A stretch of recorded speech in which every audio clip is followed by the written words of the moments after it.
I'm a police officer in the southern US, in a suburban department of about 100 sworn officers.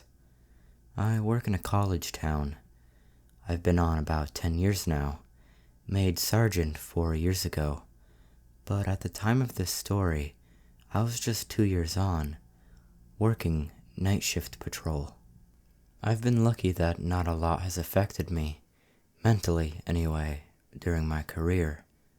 I don't have kids. That's how it gets you usually. You can build all the mental walls you want, but when you have an emotional connection with your kids and see something happening to kids, the walls mean nothing. Anyway, this one stuck with me. Still makes my hair stand on end, especially when it rains.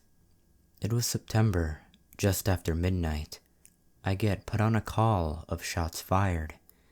Now, normally these calls turn out to be either fireworks or perhaps a car backfiring, but mostly fireworks. So unless you get multiple calls on it, or if a confirmed gunman or someone confirmed wounded, we just send one unit. That night, it was me. The shots fired was reported around a college football stadium. This was during football season, so there were a bunch of really big white tents set up around the parking lots for tailgaters. I notified dispatch that I was on scene, and started rolling through the parking lots, casting my spotlight here and there. It was raining pretty heavily, and hard to see. About halfway through the lots, my spotlight illuminated the silhouette of a man sitting in a folding chair under one of those big tents. I pulled closer and lit him up, and notified dispatch that I was out with one in the parking lot. His back was to me.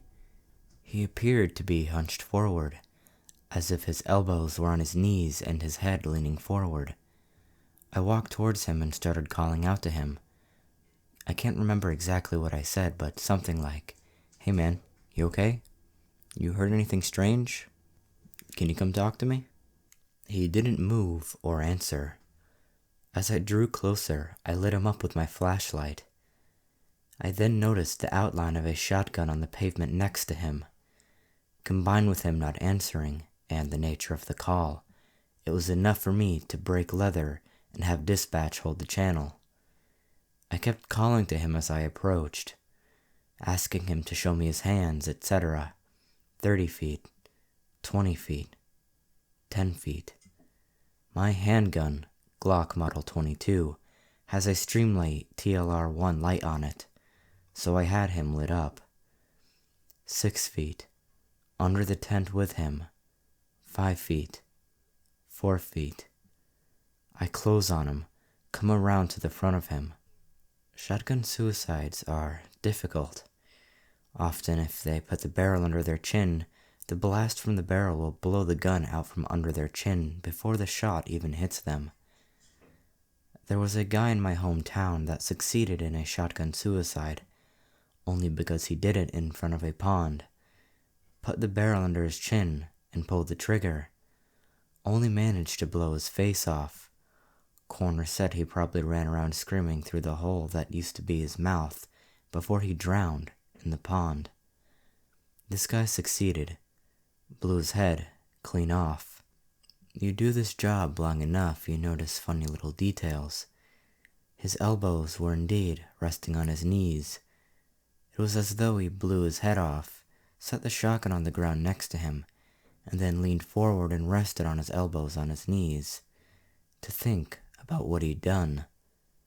About that time I noticed that, even though I was underneath the tent with him, it felt like it was still raining.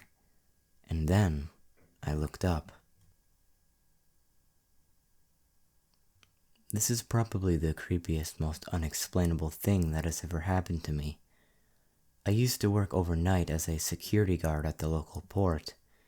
Usually, none of the port workers would stay overnight, except for the safety official. I wouldn't be on the shift alone since the site has a radius of nearly 2 miles. Overnight, usually there would be 3 guards, including me. Since the area was fairly big, There were different posts, but the front gate was the main entrance area where all of the guards would be stationed overnight, since there was no need to put them in other posts, due to the fact there was no activity in the site at this time.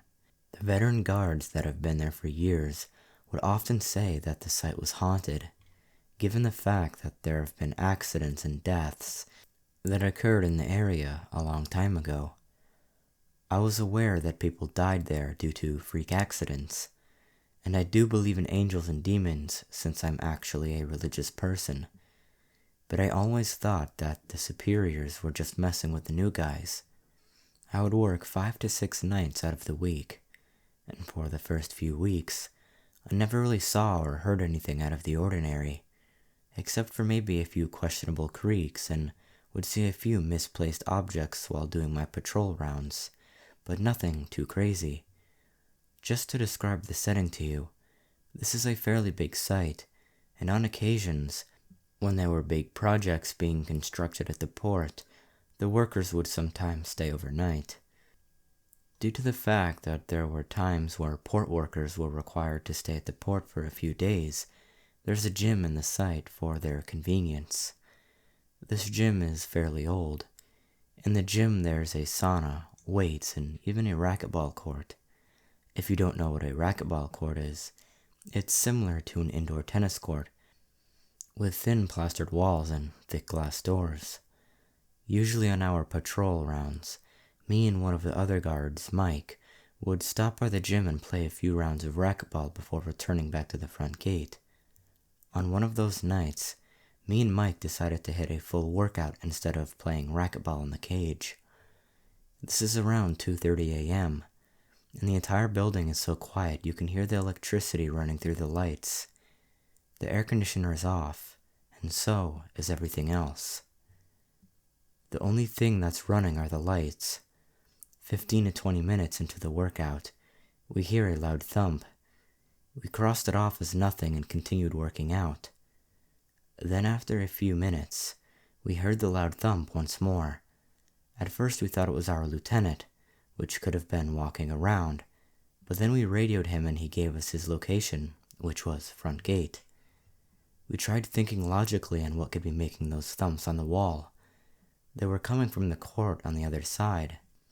We thought it was the air conditioner, but then we remembered that it was off, and even when it's switched on during the day, there's no reports of thumps coming from the air conditioner.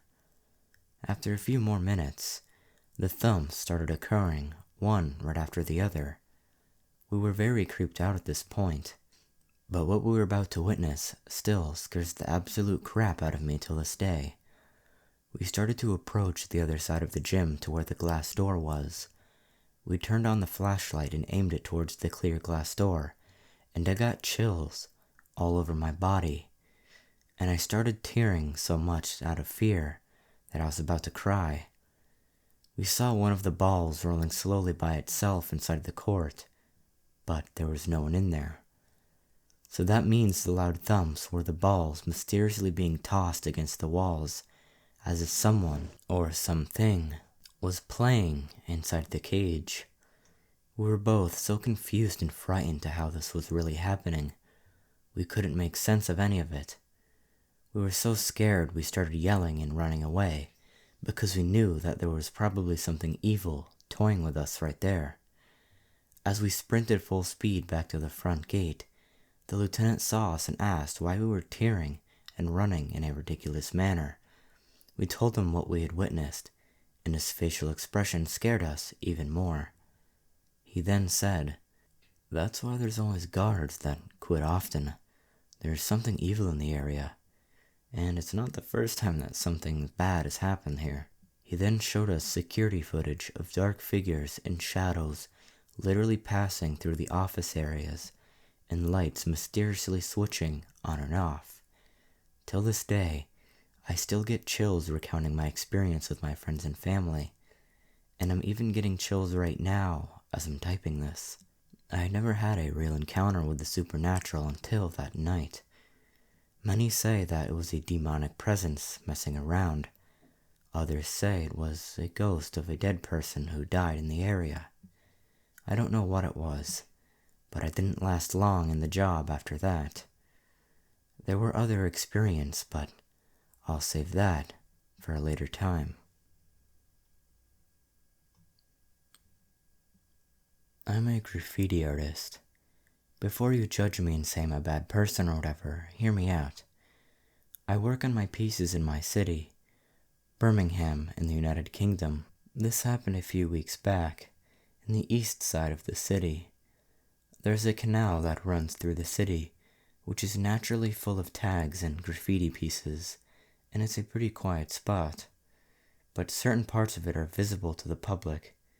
It isn't easy to get down into the canal, but me and my friend, who's also into graffiti art, stumbled across a hidden ladder in a rundown car park on the back streets of the east side. We climbed down and realized we could walk through the whole length of the canals. The water was pretty high up on this day, so we had to be careful.